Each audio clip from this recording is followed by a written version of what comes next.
Iyi radiyo mwumva ni radiyo inkingi y'amahoro, ijwi riharanira ukwishyira ukizana kwa buri munyarwanda. Bakunzi ba radiyo inkingi ndabasuhuje, muri kumwe na Musabyimana Gaspard hano muri studio za radiyo inkingi Brussels mu Bubiligi. Turacyari kumwe na Padiri Rudakemwa muri bya biganiro by'amateka. Padiri Rudakemwa rero arakomeza kutubwira ibya Musenyeri Classe. Ubu ageze ku gika cyerekeye ukuntu Musenyeri Classe yageze aho akimakaza n'irondakoko mu buvugabutumwa, no kuvuga mu byo gutanga amasakaramentu, mu kubatizwa, mbese nabyo ugasanga yabishyizemo umuhate wo kuvuga ko abatutsi aribo bagomba kubona ayo masakaramentu. Ni birebire cyane, nimukurikire Padiri Rudakemwa.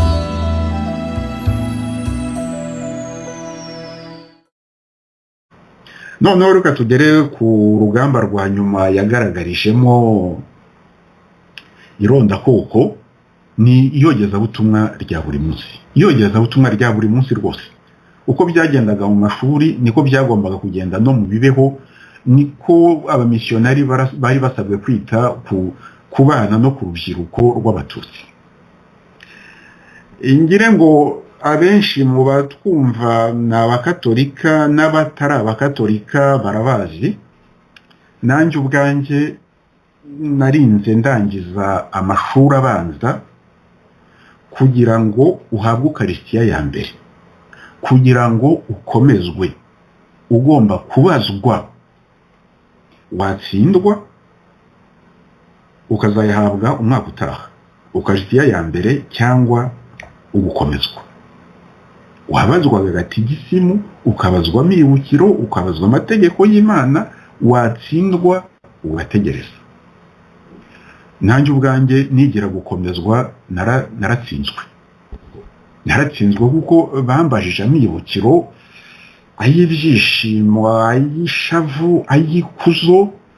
Mu mutwe wanjye birivanga rwose, byari bitarasobanuka. Ndatsindwa, nsinzwe ndarira. Ndize bati ariko uriya mwana ni uwo kwande. Baje gusanga iwacu, basanga ari umuryango w'abakristo, bati mumwihorere, ayo mwibukira azaba yamenya kubera ko iwabo ari abakristo. Guhabwa amasakaramentu usibye batisimu nuko wabaga watsinze. Classe akabwira abamisiyoneri bati abana n'urubyiruko rw'abatutsi ntimukaje mubabaza, mujye baha amasakaramentu, timukabananize. Ibyo nabyo ni ibintu umuntu yakumva akagira ngo ni ibihimbano. Ntabwo ari ibihimbano habe na busa. Ubwo rero igihe umwana w'umuhutu abira ibyuya kugira ngo abone ukarisitiya ya mbere, igihe abira ibyuya kugira ngo azakomezwe, igihe abira ibyuya kugira ngo azabatizwe, niba abatijwe ari umuntu mukuru atari umwana ubatirishijwe n'iwabo, ku mwana w'umututsi we izo ngorane ntabwo zagombaga kubaho. Noneho tugere ku isakaramentu ryo gushyingirwa. Classe yabwiraga misiyoneri ati mukore uko mushoboye kose mwokagira Imana mwe, ntihakagire abatutsi bashyingiranwa n'abahutu cyangwa abahutu bashyingiranwa n'abatutsi. Ibyo bintu mujye mubirwanya uko mushoboye. Nta ihene mu ihene, intama mu ntama, muri make nuko. Ibyo nabyo muri instruction pastorale de Monseigneur Classe birimo amabwiriza ya Monseigneur Classe mu byerekeranye n'iyogeza butumwa. Ariko Padiri nkeka ko Monseigneur Classe yatwaniraga iyo rigoramiye nk'uko babivuga. Niba yarasanze abatutsi bavuga bati nta mututsi ugomba kurongora umuhutu, urumva ntabwo yari kujya gukuraho icyo kintu kugira ngo yatwariye iyo rigoramiye nk'uko babivuga. Ntabwo yatwaye iyo bigoramiye, kuko nk'imwe mu nyandiko zawe ntabwo nibuka iyo ariyo, ufite nyinshi cyane, uretse ko ngerageza kuzisoma zose iyo nzibonye. Hari aho ugira uti abo batutsi bo mu rwego rwo hejuru iyo bafitagamo umugore w'isezerano yabaga ari umututsikazi, ariko mu buzima bwabo bwa buri munsi kanga mu jisho ntabwo kanga mu kanwa. ntabwo binefaguzaga abahutukazi cyangwa abatutsikazi. Ni mu nyandiko muherutse gutangaza muvuga impamvu z'amoko, abasindi, abasinga n'andi moko y'abanyarwanda, igituma ahuriweho n'abahutu n'abatutsi n'abatwa. Ni ikiganiro twakoze kuri radio Inkingi nyine bavuga bati impamvu amoko yivanga, umututsi yashobora guhaga inzoga y'ubuki akavuga ati shaka ari agahutukazi kakaja mukame numve akakabyaraho umwana akavuga ati data n'umututsi, cyangwa se umututsi yakwanga kumufatanya nakajya mubwira ati mwana wanjye nibyo ngibyo nguko. Ikindi kandi uretse abo batutsi bari mu nzego zo hejuru bategeka batari na benshi, abandi batutsi n'abahutu barashyingiranwaga kugeza uko byari bimeze kugeza ejo bundi ku ngoma ya Habyarimana, niko byari bimeze n'icyo gihe, niko byari bimeze.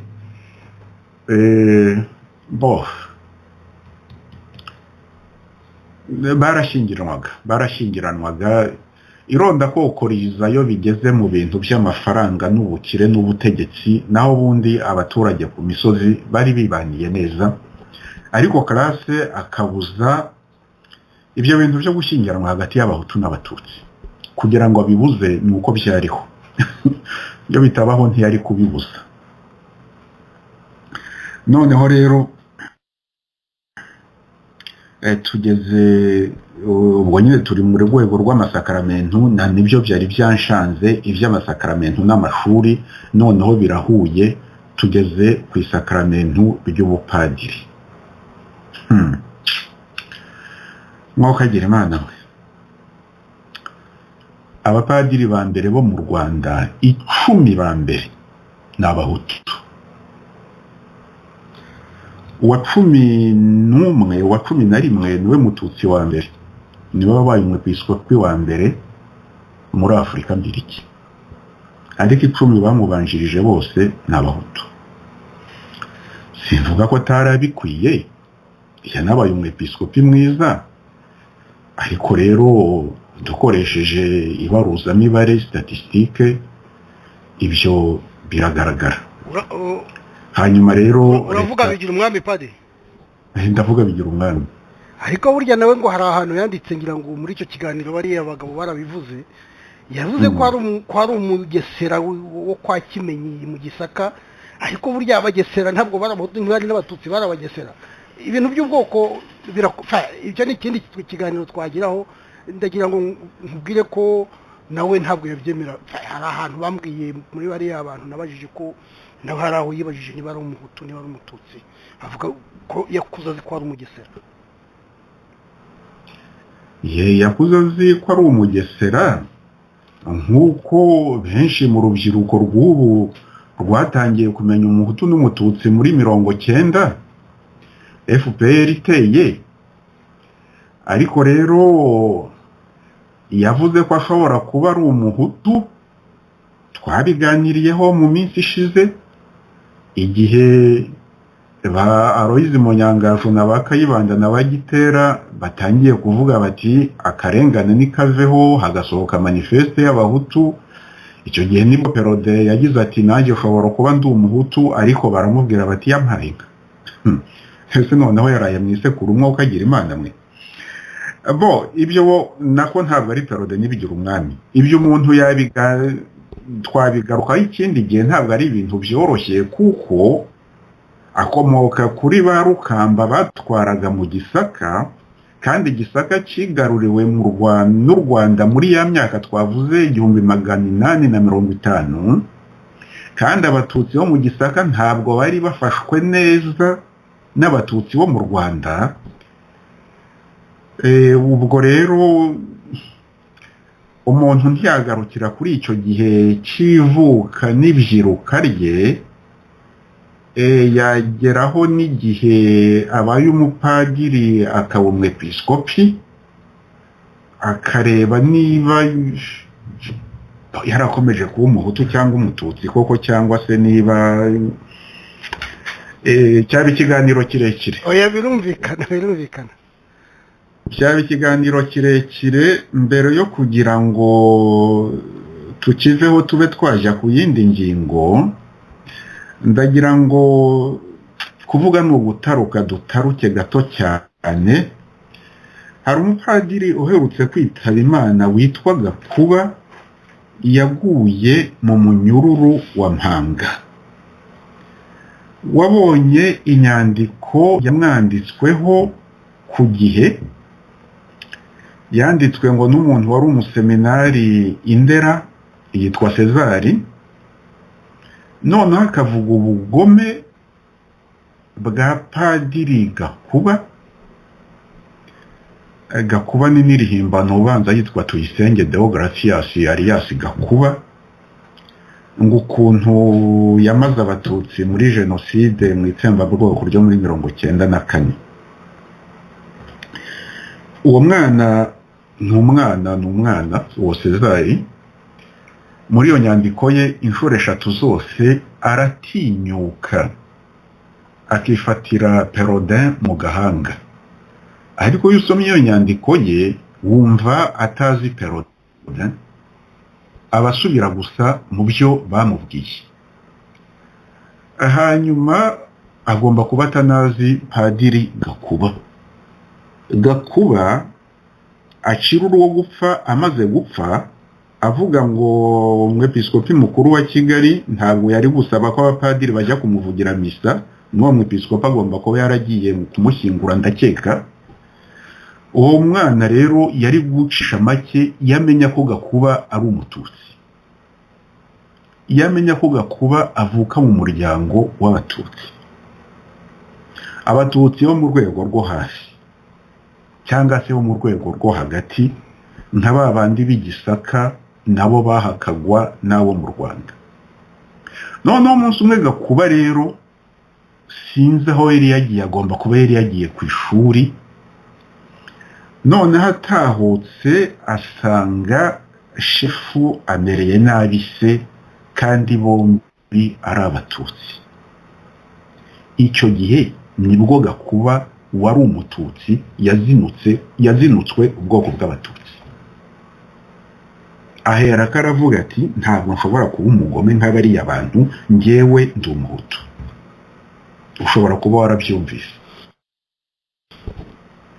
ku buryo no mu rubanza rwe bagenzi be b'abapadiri bagira bati kugira ngo wenda igihano cye cyoroshwe bagiraga bati nyamara buriya Gakuba ni umututsi Gakuba ati mwokagira Imana mushaka muvuge ko nisha abantu miliyoni ariko ntimuvuge ngo umututsi ibi birarutana yari yarabazinutse aravuga ati nishaka mpfa ariko ntabwo ushobora kongera kuba umututsi ariko ntimuvuge ngo ndi umututsi ntibishoboka ariko mu by'ukuri Gakuba yavugaga mu batutsi Gakuba yari umututsi ibyo rero mbigezeho kubera ko yari afite courage idasanzwe Padi yari afite ubutwari budasanzwe ubwo rero ibyo twari dutandukanye gato tugira tuti kuba bigira umwami yaravugaga ngo ashobora kuba ari umuhutu ibyo ni ibintu byagirwaho impaka ndende ubu rero tumaze kumva ibya Musenyeri Classe twakwibaza tuti ni iki cyabimuteraga nicyo kibazo ngiye kukubaza Musenyeri Classe yaravuye iwabo yagira ate yashobora kuza akavuga ati nta mututsi ugomba kurongora umuhutukazi nta muhutu ugomba kurongora umututsikazi cyangwa ati abana b'abahutu mubigishe kubyina b'abatutsi mubigisha imibare n'igifaransa ibyo bintu umuntu ashobora kubibura none hari na Padiri akaza akabyigisha mu Rwanda uravuga uti nanjye icyo kibazo rwose nari kukikubaza Padiri yabiterwaga n'iki ibyo bintu yabiterwaga n'iki impamvu ni nyinshi iyo nibandaho izindi tukaza kuzongeraho ni ugusoma nabi amabwiriza ya Cardinal Lavijori washinze umuryango w'abapadiri bera n'ababikira bera abamisiyoneri b'Afurika. Ni ukubisoma nabi, ni ukubisoma igice. Mu Kinyarwanda ndumva navyita gufatira umuntu ku ijambo, gufata igice kimwe gusa cy'ibyavuzwe cyangwa cy'ibyanditswe, ntufate ibibanza, ntufate ibikurikiyeho. Ndabona ariyo mpamvu yatumye Musenyeri Classe atana.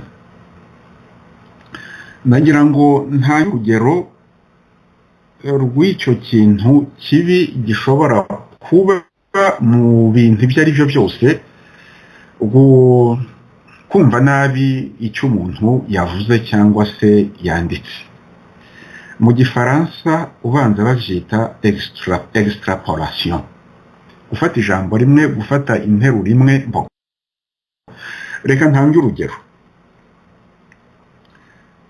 Abaprotestanti abayisilamu bafite Korani, abakatolika bafite Bibiliya, andi madini agira buri ryose igitabo cyabo gitagatifu.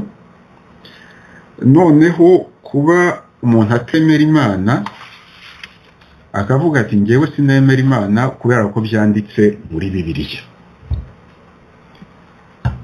abantu bakikanga. Hari ahanditse muri Bibiliya ko Imana itariho, ko nta Mana ibaho? Byanditsemo muri Zaburi ya 14 na Zaburi ya 53.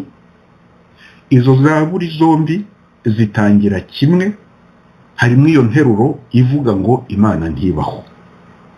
Ugafata icyo kintu rero ngo Imana ntibaho no muri Bibiliya biranditse. Dore uko byanditse muri Bibiliya. Abapfayongo baribwira ngo nta Mana ibaho. Noneho izo Zaburi zigakomeza zivuga ngo bapfuye umutima, biha gukora ibidakwiye, nta n'umwe ugikora neza. Tekereza rero, ufashe interuro ya mbere ya ziriya Zaburi zombi ugakuramo gusa ngo haranditse ngo nta Mana ibaho, ukuntu uba wibeshye, ukuntu uba watari. Ngicyo rero icyo nkeka cyateraga Musenyeri Classe gukora ibyo akora. Kubera iki? Kubera ko mu mabwiriza ya Musenyeri Lavijori harahanditse, hari aho yandika ati, ndebye mu mateka ya Kiliziya, ati ubutumwa bwagize imbuto bugakomera n'ubwakozwe ahantu abategetsi bayobotse. Ati aho batayobotse ntibanarwanye iyogezabutumwa, nta mbuto zishimishije zahabaye. Aho barwanyije iyogezabutumwa byo sinavuga. Akabwira abamisiyoneri be ati rero mujye mugerageza guhindura abategetsi, kuko nimubahindura abayoborwa bazakurikira bose butama. Ariko akavuga ati ahantu nka hariya mbohereje bahora bashihana bahereye ku moko, abantu nk'ariya bahora barwana, habonetse umutegetsi mwiza urangwa n'ubutabera, urangwa n'urukundo, ukurikiza indangagaciro ubukristo bwigisha, uwo nguwo abo ayobora bose bamukurikira.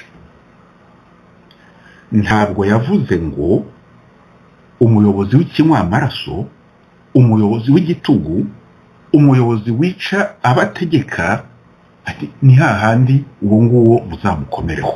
Ibyo ntaho yigeze abivuga. Ahubwo hari aho avuga ngo ndabinginze, akongera ngo par les entrailles de notre Seigneur Jésus-Christ.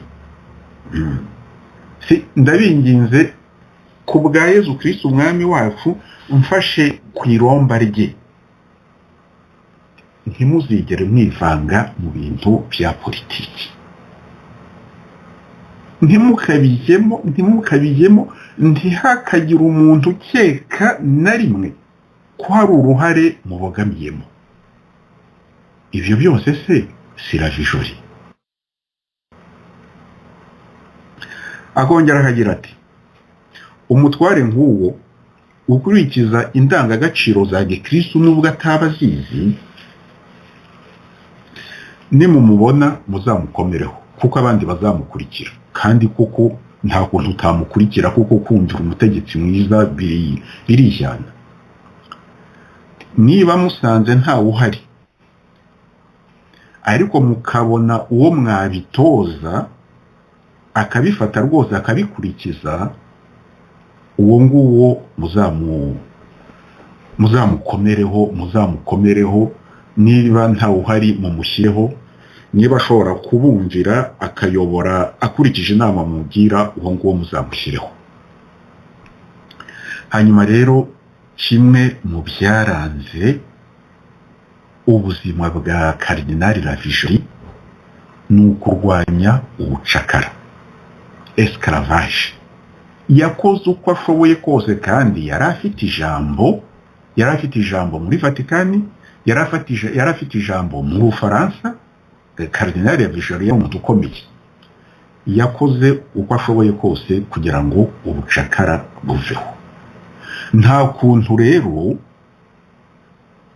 yashobora kuvuga ngo mu bamisiyoneri banjye mukorane n'ubutegetsi bufata abayoborwa bukabagira abacakara, abo ngabo muzakorane nabo.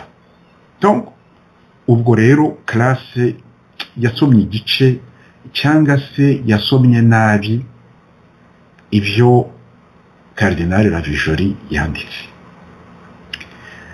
Tuvuge ko ari uko byagenze, ku bwanjye iyo niyo mpamvu ikomeye kurusha izindi. Ariko bagenzi be ntako batagize, ba Brar, ba Paul Barthélemy n'abandi ntako batagize. Ubwo bamwinginze akanga akanangira, ntukuvuga ko hari izindi mpamvu. Izo mpamvu rero zaba ari izihe? Ese zaba ari uko yavukaga mu nda y'ingoma, mu bana b'ingoma, ubwami bukaba bwari bwaravanyweho mu Bufaransa n'ibyabwo bwose, hanyuma akaza akabona ikintu gisa n'ubwami bumwibutsa ubwabo bwa kera mu Bufaransa? Ibyo birashoboka. Byaba ari bya bindi se bya kamere ntikurwa na reka, ukagira uti ndi umutegetsi, ibintu bigenze uko nshaka njyewe, nubwo byagenda nabi ariko bigenze uko nshaka, ibyo bikamushimisha. Wenda ibyo nabyo birashoboka. Hari abandi bakabya, Imana imbabarire, ibyo simbijyamo rwose, n'abaduteza amatwi bambabarire kubivuga, bakavuga ngo wenda hashobora kuba harimo n'ubutinganyi. Oya, ubutinganyi nta burimo, kuko no byo ni ugukabya. ntabwo nabitinda, ibyo byo bigomba kuba bitarimo, ahubwo urundi rwitwazo, indi mpamvu wenda ni uko Classe agera mu Rwanda rwari rukolonijwe n'Abadage, Abadage ari abaporo, kandi n'abamisiyoneri b'abaporo bamaze kuza, wenda akagira ati nitutitonda abayobozi gakondo b'u Rwanda bazaba abaporo, hanyuma n'abayoborwa nabo bakurikire, uretse kutakurikira umuntu ugutegeka nabi nubwo wagira ute, wenda iyo nayo ishobora kuba ari indi mpamvu, ariko se aho abaporo bagendeye ko ariho ahubwo yakajije umurego. Ubwo rero umuntu ni mugari, umuntu niyobera. Ubwo nge nabonye ko impamvu ingizi ya mbere ari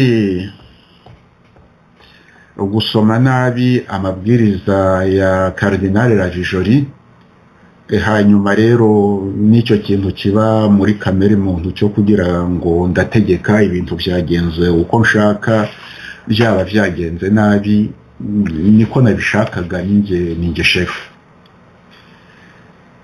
Umuntu akaba yakwibaza ati ese nibyo byatumye abanyarwanda benshi baba abakristu b'abakatolika? Rwose nasomye ibitabo byinshi ku bukristu mu Rwanda, ubukristu katolika, ubukristu abaporo mu mashami yose n'abadivantiste. Ntabwo ari ibya Classe byatumye abanyarwanda benshi baba abakatolika, ntabwo ari byo. Nta nubwo ari byo Classe yakoze byatumye abategetsi gakondo w'abatutsi baba abakatolika. Ntabwo ari byo nta gushidikanya. Abakoroni ba mbere b'u Rwanda bari Abadage, basanze ingoma ya cyami idigibana kuva kuri Rucunshu kugera abakoroni baza kugeza muri 12, igihe cy'abandungutse n'ababasebye n'abarukara n'abamuhigirwa mbere yaho. Mu bigirwa agomba kuba ari umunyiginya watwaraga ubufundi ni muri za Gikongoro.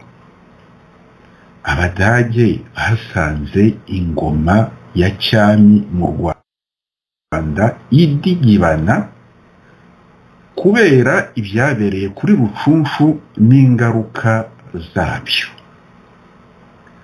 Abadage rero bafashe imbunda barwanya abanzi bose b'ingoma ya Musinga pe, barabacubye babakuraho. Ingoma ya cyami irongera irakomera.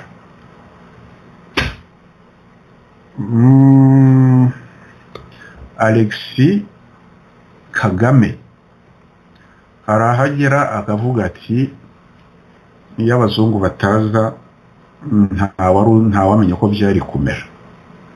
Mu Gifaransa aravuga ngo rien n'aurait empêché les choses de poursuivre leur cours.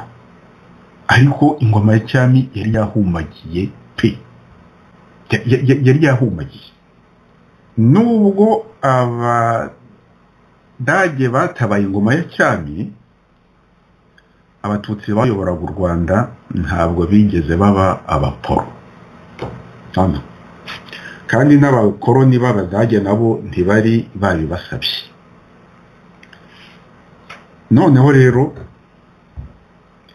Abadage batsinzwe n'Ababiligi. Kuri Musinga n'ibyegera bye cyari ikintu kidashoboka. Ntibashobora kwiyumvisha ko hari umuntu ku isi washoboraga gutsinda Abadage.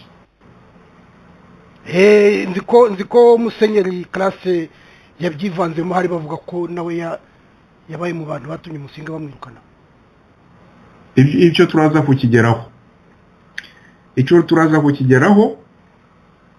Noneho rero Ababiligi baraje, ni Abakatolika, basimbuye Abadage bari Abaporo, Abawomoniye b'ingabo z'Ababiligi ni Abapere Blanc, ni abamisiyoneri b'Afurika, kimwe na ba bandi bari mu Rwanda. Noneho rero abayobozi gakondo b'u Rwanda bati muroge magazi amazi ntakiri yayandi, umugani wa cyagikeye. Abadage baragiye, haje Ababiligi baragisha inama abamisiyoneri, bose ni Abakatolika. Ububasha bwa Musinga barabugabanuye, mu gihe Abadage bari barabukomeje. Ati ushaka kurya iby'iyi ngoma abe Umukatolika. Nuko rero Abatutsi bari mu nda y'ingoma batangiye kubaga Abakatolika buhoro buhoro, ariko ntabwo ari ukubera ibyo Classe yavuze cyangwa yakoze, ntabwo ari byo byatumye bahinduka. Abahutu bo ntabwo ari byo cyatumye bahinduka, kuko ntabwo wakurikira umuntu ubutwara nabi kereka utagira ubwenge. Bahindutse kubera ko ahantu hose abantu bose bari bazi gutandukanya abakoloni n'abamisiyoneri. Barazanaga, barakoranaga, barumvikanaga, ariko bari bazi kubona aho bataniye, bari bazi kubona inyungu buri wese akurikiye. Ntabwo rero ari ibikorwa bya Musenyeri Classe byatumye bahinduka. N'ikimenyimenyi tugomba kuba tuzabigeraho. Musenyeri Classe ageze mu zabukuru, atangiye gusaza, afite umwepiskopi w'umufasha witwa De Primoze. Noneho De Primoze amusimbuye burundu, abari barahindutse bakaba Abakatolika kubera Classe barataye ku buryo Musenyeri De Primoze yagombye gutangira bundi bushya. Yari yungirije Classe kuva muri 43, noneho amusimbura burundu muri 45, ariko yagombye gutangira bundi bushya. Babaye Abakatolika rero bafite inyungu zabo bakurikiye. Igihe Classe atariho, igihe izo nyungu bashoboraga kuzibona batabaye Abakatolika, barataye. Ni ikibazo kikiriho kugeza n'ubu no mu Kiliziya Gatolika. Ntabwo ari Classe watumye Abakristo Gatolika baba benshi mu Rwanda.